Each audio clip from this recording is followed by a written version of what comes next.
Alright, so good evening. Basically what I wanted to do is, I wanted to do an episode. Obviously everybody's hyped about Marvel this week. Marvel just came out. So, I didn't want to do another episode of Breakdown on Street Fighter. I wanted to do something focused on Marvel. Unfortunately, most of the good matches that we would be able to cover happened last night and they aren't on YouTube yet, so I didn't really have any good Ultimate Marvel matches to cover.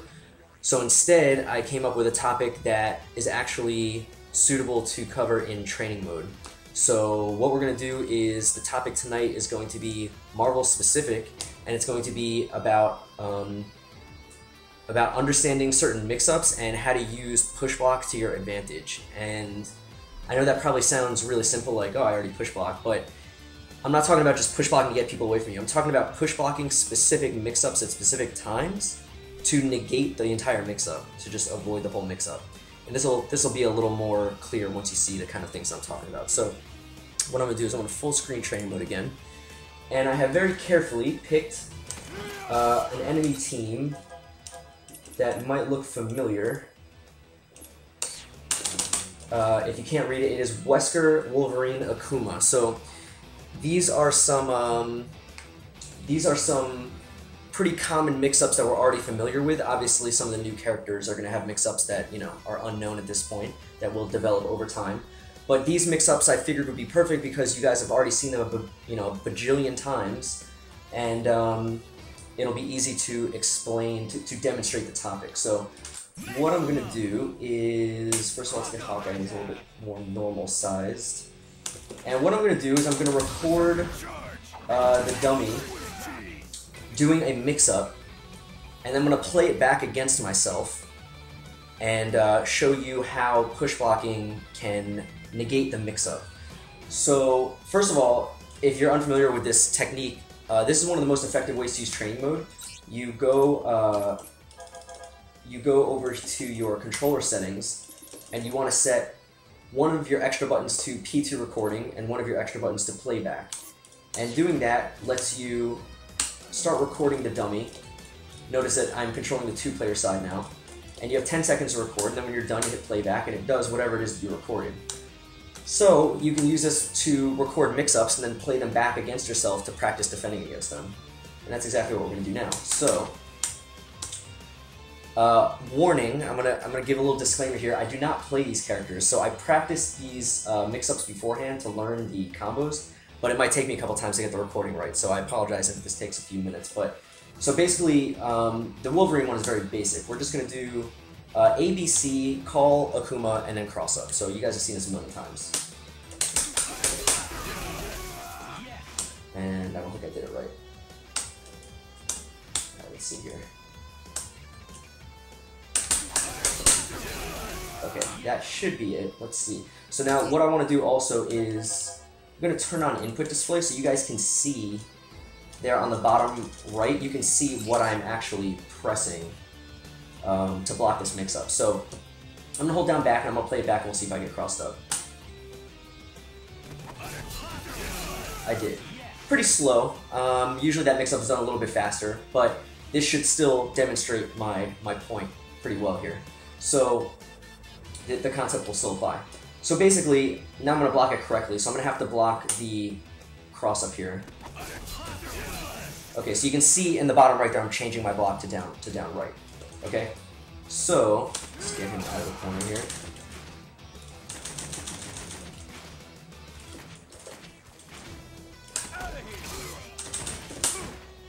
Okay, so now what I'm going to do is I'm going to push block at a very specific point in the string, and we'll see what happens. No mix-up. Now, the reason that... Let me just put this back so I can talk to you guys. Now, the reason that that works on this specific mix-up is because you actually push him away so that the Berserker Slash does not cross you up. However, I'm going to try re-recording it now with a longer distance Berserker Slash that should still cross up, and we'll see it should still negate the mix-up, and I'll explain why in a second. Oops.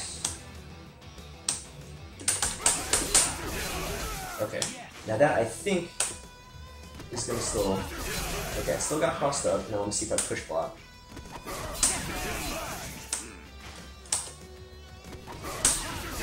Yeah. Okay. So, what I want you to see here is the difference of push blocking. So, I'm gonna put... Basically, I'm push blocking the standing H. The string here is light, medium, heavy, call Akuma, berserker slash. Okay? Now, notice the time. I'm going to turn off the inputs here so that they're not in the way, so you can see this a little bit clearer. Now, notice when I'm actually push blocking. See how late I'm push blocking the standing H? Watch it again.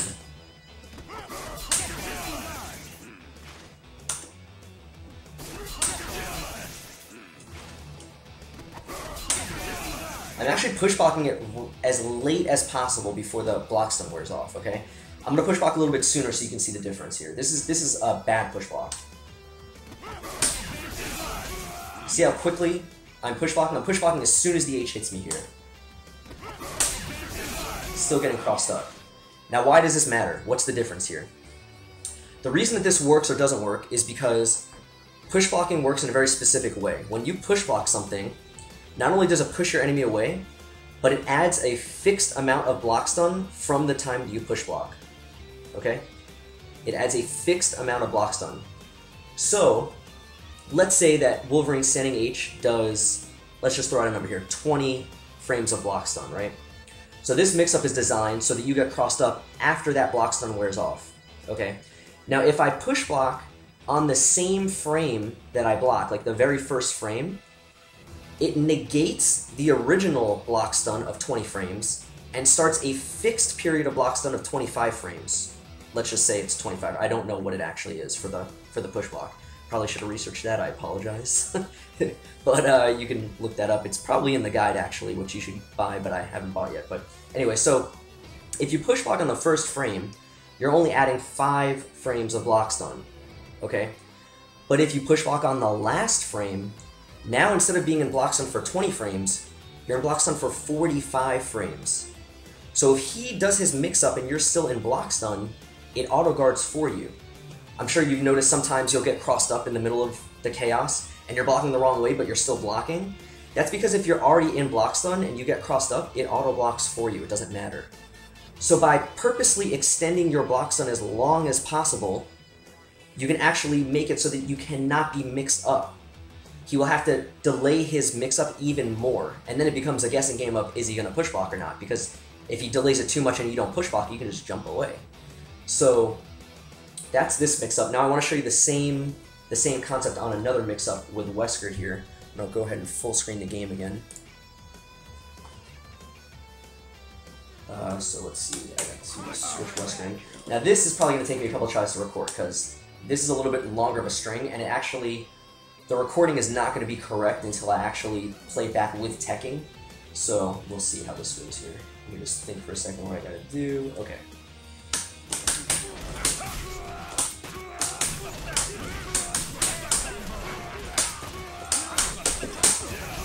Wow, I think I perfectly got it on the first try. Okay, so this is a mix-up you've probably seen. This is one of the best Wesker Akuma mix-ups in my opinion. So I'm going to play it back without push block and just show you the mix-up by itself.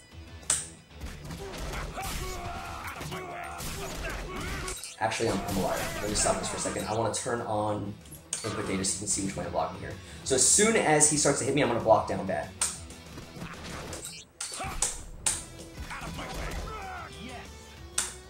Okay. Holding down back, as you can see. Still holding down back.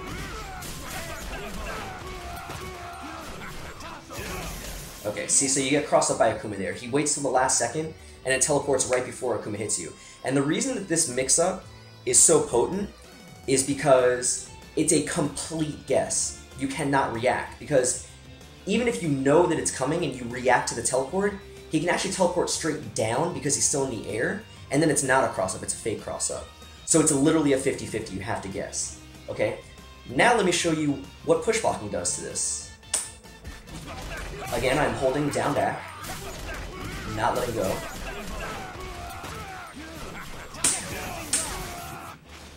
You see that? I didn't get crossed up by the Akuma assist. Now I actually got crossed up by the very last hit of the Akuma assist, because apparently in this game it's not a full block string. I think they changed the block stun on it or something's very weird. But look at the difference again. This is no push block. See how you get crossed up by all the hits of the Akuma assist? Now I'll push block.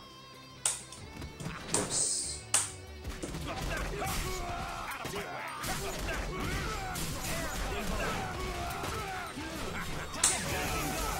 I push block too soon.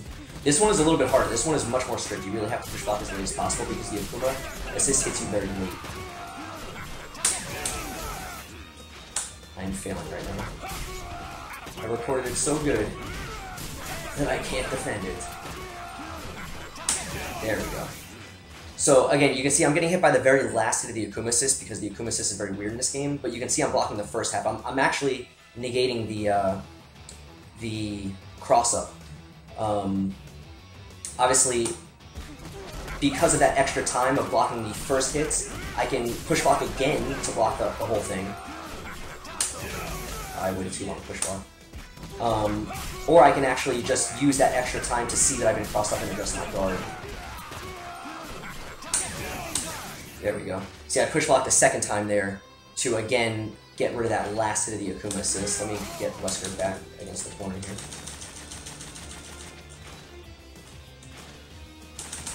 But just as easily as push blocking again, I could also just use the extra time that the first push block gave me to see that I've been crossed up and then switch my guard, which is what I'm going to do this time. See, you can see there, I push blocked and then started blocking the cross up afterwards. You can see on the input delay, or on the input display. I apologize. So, that's basically what I want to show tonight. It only took like 20 minutes. I thought it would take a little bit longer, but I recorded the mix-ups pretty well there. But yeah, that's basically what I wanted to show tonight, just push blocking. Just push blocking in general, I think people don't really use to their advantage as well as they could. People just, you know, hit push block as soon as they block something. It's a bad habit. You want to actually push block specific things and react to specific things with push blocks, because there's a lot of things that you don't want to push block. Like with Hawkeye, for example, you know, if he does, you know, you guys can't really see because of the corner, but if he does, you know, a random slide into launcher, that's like super punishable. You don't want to push block that. And a lot of people do push block it just because they're nervous and they just want to get you away. But and I'm actually pretty bad about that also. I push block a lot of things that I shouldn't have been trying to work on that lately. So that's another reason why I really wanted to show this tonight. I wanted to really bring it to everybody's attention, you know, with a new game, you know, try to form some good new habits. But yeah, if you guys have any questions that might be related to this topic, go ahead and throw them out, and we'll see what we can do. Otherwise, I'm just gonna stream some random training mode stuff for another 30 or 40 minutes or so.